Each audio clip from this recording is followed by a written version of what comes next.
私が実名顔出しをしてメディアに告発して、世間が注目しなければ、組織は懲戒免職という重い処分を下す以前に。 Hi everyone and welcome to another obscure Asian story. Imagine being a brave young woman serving your country in the military, enduring the unthinkable, sexual violence. For more than 2 years, Rina gonois' pleas fell on deaf ears. Her superiors turned a blind eye, but now a court has convicted 3 soldiers.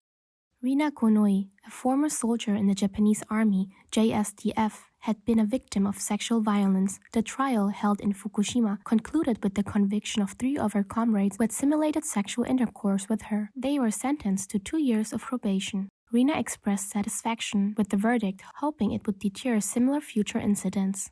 Rina never intended to become an activist. She joined the JSDF, inspired by the soldiers who helped people after the Great East Japan earthquake and tsunami in 2011, and her own Olympic ambitions as a judoka. Her story is a testament to her resilience and a beacon of hope for women in Japan. However, the sexual assaults began almost immediately after Rina Gonoi joined the JSDF in 2020. The Kuriyama base in Fukushima Prefecture was rife with sexual harassment. Lewd comments, groping, and other physical advances were part of her daily life at the base. Then came the most horrifying incident. In August 2021, the man tied Rina to a cot and pushed her legs apart and pressed their bodies against hers to simulate sexual intercourse. Despite the presence of dozens of colleagues, no one intervened. The accused, Shutaro Shibuya, Akito Sekine, and Yusuke Kimezawa, denied the allegations. Rina reported the incident, but her superiors dismissed it due to lack of evidence and silence from male witnesses.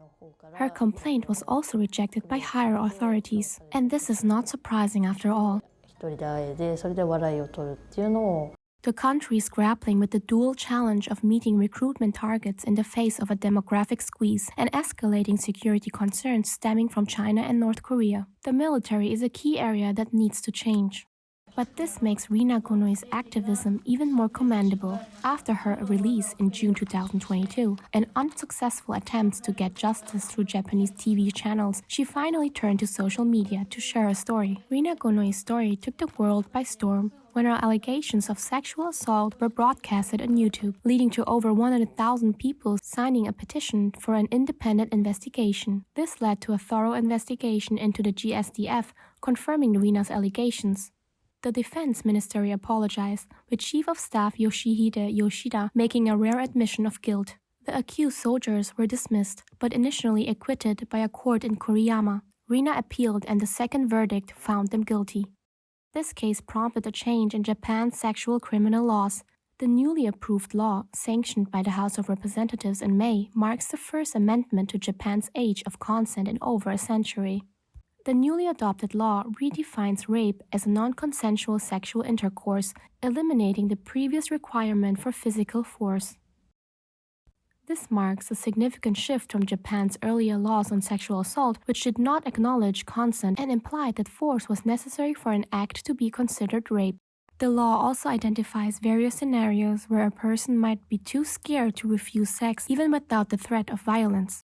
These include situations where the victim has consumed alcohol or drugs, or when they are frightened or startled by the offender. Previously, due to the stringent criteria for classifying a sexual assault as rape, few victims pursued criminal charges in Japan. This groundbreaking law aims to change that, offering a more comprehensive and empathetic approach to sexual assault cases.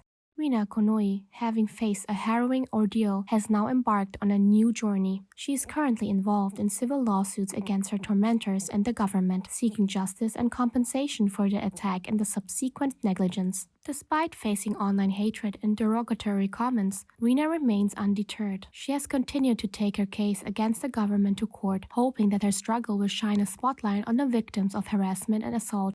In response to her claim, the Ministry of Defense discovered over 1,300 cases of harassment across various defense forces. However, the survey revealed a disturbing trend. Incidents were often swept under the rug or dismissed by superiors who pressured victims to resign if they insisted on investigations.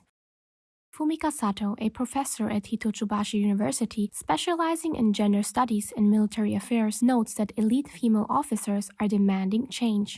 They believe it's high time to align with global standards. She points out that a culture of fear around challenging the male-dominated status quo has allowed harassment to persist. Gonois expressed her disappointment with the SDF's initial reluctance to address her case, leaving her questioning the military's ability to provide security for the nation. She pointedly stated, if even those in upper ranks lack humanity and a strong sense of justice, perhaps they cannot protect people. As a woman in Japan, rebelling against men is no small thing. In Japan, a very conservative society, is challenging for women to stand up against men due to deeply rooted traditional roles. When women become victims of attacks, society often blames them. This was evident when journalist Shiori Ito accused her colleague Noriyuki Yamaguchi of rape. Despite eventually winning her case in court, she faced significant criticism, particularly from other women, making a struggle extremely difficult.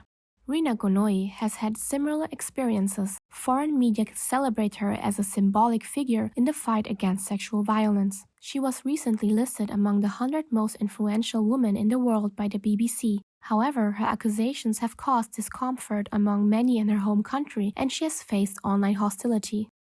In Japan, women are often considered secondary in societal roles.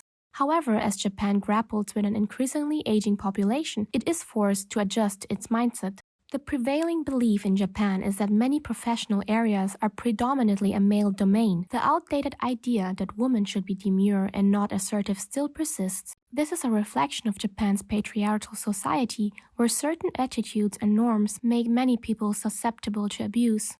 This includes societal expectations of masculinity and femininity, the education system, labor market structure, and social security system that enforces strict gender roles. Given the detrimental impact of widespread sexual violence on individuals and the economy, it's crucial for the government to provide more support for relevant services, particularly non-governmental organizations that assist victims.